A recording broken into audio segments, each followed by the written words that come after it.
गुस्ताखे रसूल नरसिम्हानंद को लेकर जिस तरीके से मुसलमानों में रोष है, गुस्सा है, उसी तरीके से अब इसमें सियासी पार्टियों की भी एंट्री हो गई है। हालांकि नरसिम्हानंद की गाज़ियाबाद पुलिस ने अरेस्टिंग कर ली है और नरसिम्हानंद को अरेस्ट करके थाने में बंद कर दिया है। अब इसी बात को लेकर कुछ मुसलमानों का कहना यह है कि इस पर यूपीए लगाना चाहिए, देशद्रोह की धारा लगानी चाहिए, इसने मुसलमानों की भावनाओं को भड़काया है, इसलिए यति नरसिम्हानंद पर कड़ी से कड़ी कार्रवाई होनी चाहिए। अब देखते ही देखते इसमें कुछ सियासी पार्टियों की भी एंट्री हो गई है, जैसे कि समाजवादी पार्टी की लोहिया वाहिनी ने लखनऊ के अंदर धरना प्रदर्शन किया और कहा कि गुस्ताखे रसूल को सख्त से सख्त सज़ा मिलनी चाहिए।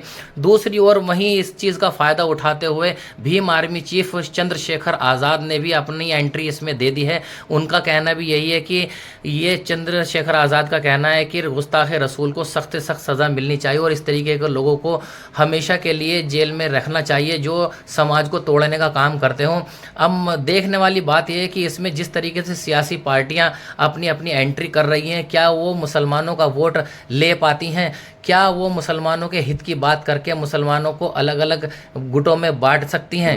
आजकल जिस तरह से वीडियो बना बना के जानबूझ के एक धर्म को टारगेट करके और उनमें भी हजरत मोहम्मद साहब के खिलाफ जिस तरह की बयानबाजी करके धार्मिक उन्माद, झगड़ा कराना और एक षड्यंत्र के थ्रू, जबकि ये सत्य है कि उनका कद इतना बड़ा है कि सूरज को दिया दिखाने की जरूरत नहीं पड़ती, इन तरह की टिप्पणियों से उनके ऊपर कोई फर्क नहीं पड़ता, लेकिन फिर भी जानबूझ के कि मुस्लिम समाज आक्रोश करके सड़क पे आ जाए और इनका चुनावी एजेंडा सेट हो। ये सब भाजपा के लोग हैं और भाजपा के इशारे पे ऐसा करते हैं। ऐसा बयान देने वाले जिन्होंने हजरत मोहम्मद साहब के बाद या किसी भी धार्मिक इश्क के खिलाफ कोई बयान देता है उन पर सख्त कार्रवाई करनी चाहिए। और मैं तो ये कहूंगा गाजियाबाद वाले जिनका दिमाग खराब हो गया है उनके खिलाफ एनएसए कार्रवाई करके उनको जेल में ठूसना चाहिए।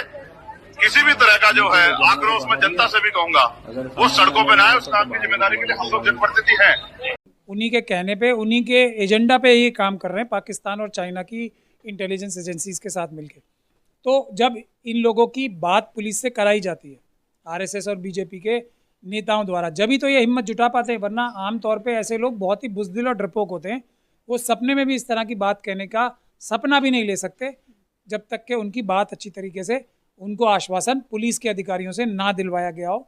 तो ये सारी कार्रवाइयाँ तो हो ही आरएसएस और बीजेपी के कहने पे रही हैं, तो इसीलिए इनको किसी प्रकार का डर नहीं है। इनको बताया जाता है कि हम छोटी छोटी धाराओं में तुम्हारे ऊपर एफआईआर करेंगे, उससे कोई फ़र्क नहीं पड़ता और हम तुम्हारी पूरी मदद भी करेंगे, ना तुम्हें गिरफ्तार करेंगे ना तुम्हें जेल भेजेंगे।